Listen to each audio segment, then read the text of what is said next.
परमात्मने नमः। ध्यायतो विषयान् पुंसः संगस्तेषुपजायते संगतस्संजायते कामात् क्रोधोऽभिजायते। हे अर्जुन, मन सहित इंद्रियों को वश में करके मेरे परायण न होने से मन के द्वारा विषयों का चिंतन होता है और विषयों का चिंतन करने वाले पुरुष की उन विषयों में आसक्ति हो जाती है और आसक्ति से उन विषयों की कामना उत्पन्न होती है और कामना में विघ्न पड़ने से क्रोध उत्पन्न होता है। क्रोधात् भवति सम्मोहात् स्मृतिविभ्रमः स्मृतिभ्रंशात् बुद्धिनाशात् प्रणश्यति। और क्रोध से अविवेक अर्थात मूढ़ भाव उत्पन्न होता है और अविवेक से स्मरण शक्ति भ्रमित हो जाती है और स्मरण शक्ति भ्रमित हो जाने से बुद्धि अर्थात ज्ञान शक्ति का नाश हो जाता है और बुद्धि के नाश होने से यह पुरुष अपने श्रेय साधन से गिर जाता है। गीता के ये 2 श्लोक सक्षम महान पुरुष के प्रलोभन की सीढ़ी पर नीचे कर नष्ट हो जाने के दुर्भाग्यपूर्ण चरणबद्ध पतन का वर्णन करते हैं। सांसारिक विषयों का चिंतन करने से उन विषयों में सुख बुद्धि हो जाती है।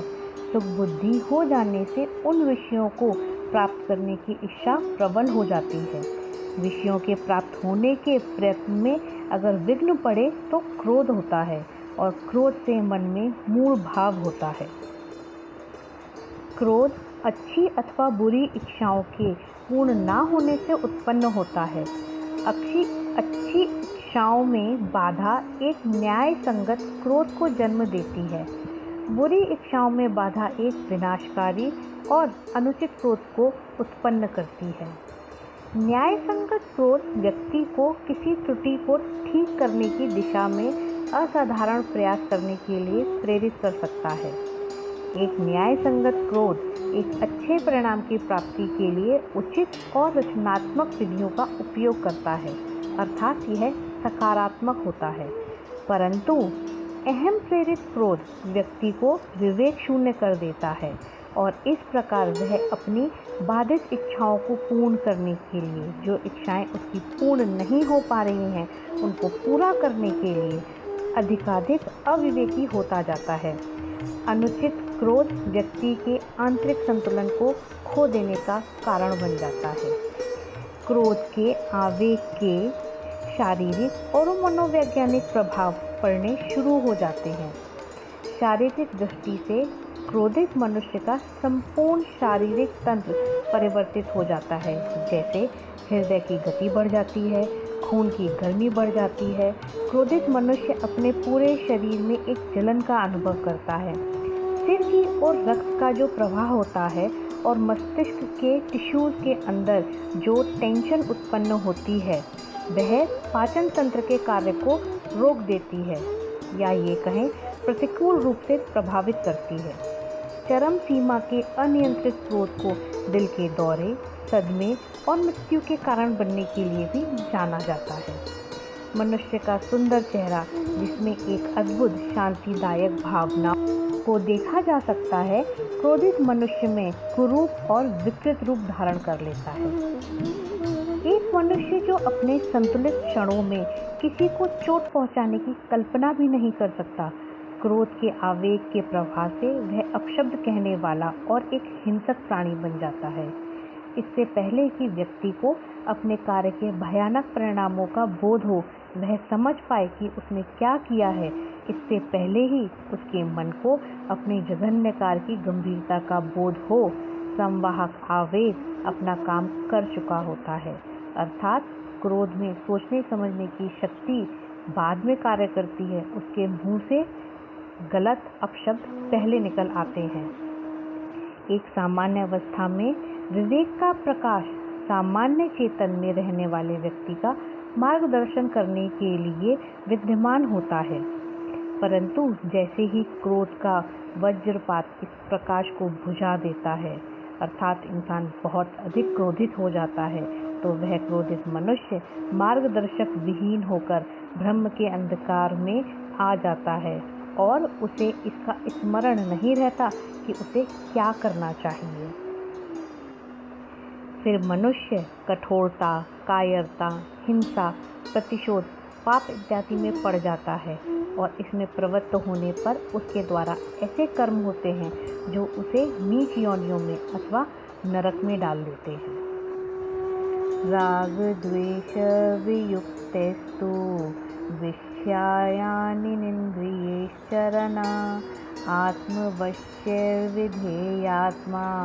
प्रसमाधिगच्छति। आत्मनियंत्रण वाला व्यक्ति वशीभूत इंद्रियों के साथ सांसारिक विषयों के बीच विचरण करते हुए भी तथा राग द्वेष से रहित रहकर अविचल आंतरिक शांति को प्राप्त करता है। आत्मनियंत्रण वाला व्यक्ति जो अपनी इंद्रियों को आत्मिक विवेक के पूर्ण नियंत्रण में पाता है, अर्थात अपनी विवेक बुद्धि से कार्य करता है, अपने कर्तव्यों को उचित एवं आनंदपूर्ण रूप से करने के लिए अपनी आज्ञाकारी, निष्पक्ष, निर्लिप्त इंद्रियों का उपयोग करके आकर्षण तथा विकर्षण का त्याग करता है, जो कि भौतिक विषयों में फंसने का मूल कारण है। जिस प्रकार एक धनवान व्यक्ति जो चापलूसी और प्रलोभन के वशीभूत हो जाता है अपने धन तथा स्वास्थ्य को खो देता है, उसी प्रकार आत्मिक रूप से धनवान कोई भी मनुष्य इंद्रिय प्रवृत्तियों द्वारा लुभाए जाने पर अपनी शांति रूपी धन और आत्मा रूपी स्वास्थ्य को खो देता है। स्वाद, स्पर्श, ध्वनि, दृष्टि और गंध के कुछ विशिष्ट संवेदनों के प्रति आकर्षण सदा अपने साथ एक नित्य साथी विकर्षण को भी लेके चलता है। जहाँ आकर्षण है वहाँ विकर्षण भी जरूर है। इंद्रिय विषयों के प्रति अचानक आने वाले आकर्षण तथा विकर्षण, राग और द्वेष मन के स्वतंत्र निर्णय लेने की शक्ति को खत्म कर देते हैं और मनुष्य को इन मनोवेगों तथा आदतों का दास बना देते हैं। प्रत्येक शरीरधारी आत्मा को अपने परम लक्ष्य तक पहुंचने के लिए जिस जीवन पथ पे अनिवार्य रूप से चलना है वह संवेदनों और विषयों के स्पंदों से होकर ही जाता है। केवल आत्मनियंत्रण प्राप्त मनुष्य ही सांसारिक परिवेश में व्यवहार करना जानता है। आत्मनियंत्रण प्राप्त मनुष्य कपटी इंद्रिय जगत में अपने कर्तव्यों को करते समय ज्ञान और अनासक्ति का कवच धारण किए रहता है। ऐसा मनुष्य स्थित प्रज्ञ मनुष्य कहलाता है। स्थित प्रज्ञ मनुष्य के मन में राग अथवा आसक्ति और विषयों में सुख बुद्धि का सर्वथा अभाव होता है। इस कारण वह अनुकूल की प्राप्ति के प्रयत्न से तो विरत रहता है, साथ ही प्रतिकूल की प्राप्ति में दोष दृष्टि का अभाव होने से उसके मन में द्वेष भी समाप्त हो जाता है। यहाँ पर प्रधानता बाहरी विषयों के त्याग की नहीं है, बल्कि उपयुक्त विषयों के ग्रहण करते हुए भी अंतःकरण को वश में रखने का महत्व मुख्य है।